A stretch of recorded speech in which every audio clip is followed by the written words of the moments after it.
এই ঘটনাটা না ঘটলে হয়তো কখনো বুঝতেই পারতাম না যে বাবা আসলে ঠিক কতটা কষ্ট করে আমাদের জন্য। তো নমস্কার বন্ধুরা, আমি দিশা চলে এসেছি তোমাদের সাথে আবারও একটা নতুন মিনি ব্লগ নিয়ে। রোজকার মতো আজকে সকালে বাবা ভাত খেয়ে বেরিয়ে গিয়েছিল কাজে, আর দুপুরবেলার দিকে ভাত খেতে বসবো সবে।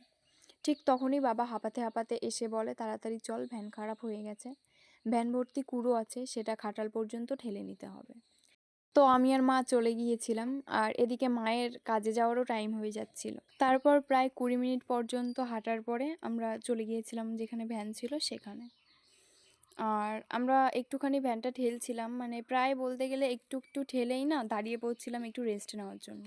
অনেকটা কষ্ট হয়ে যাচ্ছিল আর প্রচুর গরম ছিল, ঘেমেও যাচ্ছিলাম খুব। তারপর আবার 20 মিনিট পর্যন্ত যাওয়ার পরে এই যে চলে আসছিলাম খাটালে। আর তারপরে আমি বাড়িতে যাচ্ছিলাম টাকা আনার জন্য, বাবাকে দেওয়ার জন্য, ভ্যান ঠিক করতে যাবে।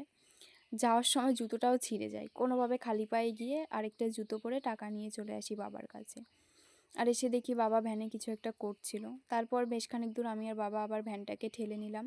তারপর একটা ভ্যান পেয়েছিল বাবা, যেটার সাথে ভ্যানটা বেঁধে নিয়ে যাচ্ছিল ঠিক করার জন্য।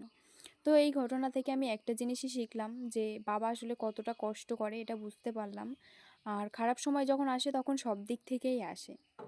তো জানি না কোনোদিনও মা বাবার পাশে দাঁড়াতে পারবো কি না, কিন্তু সবটুকু দিয়ে চেষ্টা করব। আর তোমরা পাশে থেকেও একটু, আমি যাতে বাবা মার পাশে দাঁড়াতে পারি তার জন্য তোমরা একটু পাশে থেকো। তো চলো, দেখা হচ্ছে অন্য ব্লগে। ব্লগটা ভালো লাগলে